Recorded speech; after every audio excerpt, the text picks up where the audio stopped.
Hello, আসসালামু আলাইকুম সবাইকে। এটা হচ্ছে আলু ফুলকপির ভাজি, সে সাথে কয়ের মাছ টমেটো দিয়ে ঝোল করে, এবং কয়ের মাছ আমার খুব খুব প্রিয়।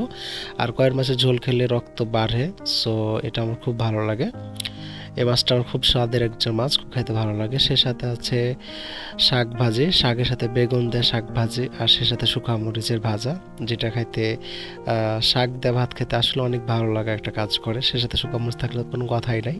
আর আলু ফুলকপির ভাজি আমার খুব খুব প্রিয়, সেটা হচ্ছে যে স্বাস্থ্যের জন্য খুব উপকার। তো আমি শেষ রাতে একদম বাসায় আসলাম, এখন বাজছে রাত 11টা। তো আমি বাসায় আসছি, সবারই পরিবারের সকলের খাওয়া হয়ে গেছে, শুধু আমি একাই ছিলাম। তো আমি খাবো না, যেহেতু বাইরে থেকে এসেছি। তো মা বলল যে তোমার জন্য ভাত রাখা আছে, তুমি অল্প হলেও খাও। তো তারপর আমি আর কি আর করা, মার কথা তো রাখতে হবে। তো এই জন্য অল্প করে ভাত নিয়ে এসলাম, আর নিয়ে এসলাম একটা কয়ের মাছের এক পিস টুকরো। এবং সে সাথে আমার প্লেটে কাঁচামরিচ তো থাকেই, কারণ আমি কাঁচামরিচ খেতে অনেক ভালোবাসি। আর কয়ের মাছের ঝোল আমার খুব ভালো লাগে, কারণ কয়ের মাছের ঝোলে রক্ত হয়। হালকা করে ফুলকপি ভাজি নিলাম, একদম হালকা করে। আর শাক ভাজি হচ্ছে নিলাম। শাক ভাজিটা আমার খেতে খুব প্রিয়, এটা বেগুনের সাথে শাক ভাজি খুব খুব ভালো লাগে খেতে। তারপর আমি হচ্ছে যে মার সাথে কথা বলছিলাম, এতক্ষণে রাত্রে বাসায় এসেছি। তো বন্ধুদের সাথে আড্ডা দিতে দিতে একটু দেরি হয়ে গেছে। তারপর মা আমার জন্য জেগেছিল, তো এর জন্য। তো তারপরে মার হাতের রান্না আসলে অনেক ভালো লাগা কাজ করে। বিসমিল্লাহ বলে যখন খাবার শুরু করলাম,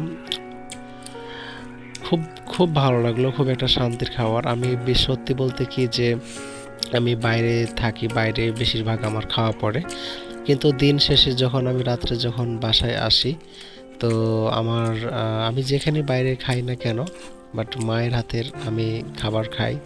সেটা যাই হোক না কেন, মা রান্না করে রাখুক, আমি সেই খাবারটা খাই। কারণ আমার সেই খাবারটা খেলে কেন জানি মনটা ভরে যায়। আমি সব জায়গায় খাবার খাইছি, কিন্তু তারপর বাসায় এসে আমি মার হাতের খাবার খাই।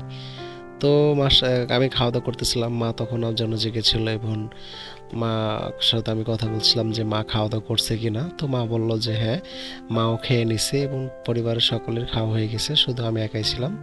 তো এরপরে আমি খাওয়া দাওয়া করতেছি এবং মার সাথে কথা বলতেছি মা ওষুধ খাইছে কিনা। তো আসলেই রাত্রের খাবারটা একটু লেট হয়ে গেল, কিন্তু আম, হচ্ছে কি যে মার যে ভালোবাসা এটা তো অমূল্য।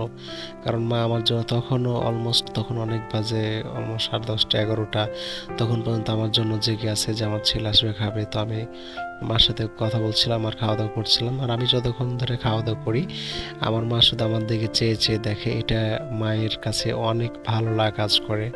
কারণ মা আমাকে দেখে তার সন্তান খাইতেছে। আসলে প্রতিটা মা বাবার কাছে তার সন্তান অনেক ভালোবাসার একজন।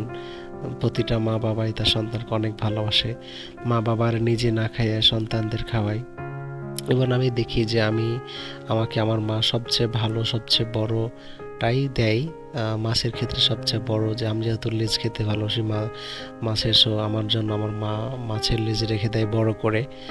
আর মাংস যেহেতু জানে যে আমি অনেক বড় বড় পিস খাই, তো মা আমার জন্য মাংসগুলো বড় করে রাখে। তো এটা মায়ের জন্য ভালোবাসা, আর এটা মায়ের সন্তানের ভালোবাসা, এটা একটা অন্যরকম।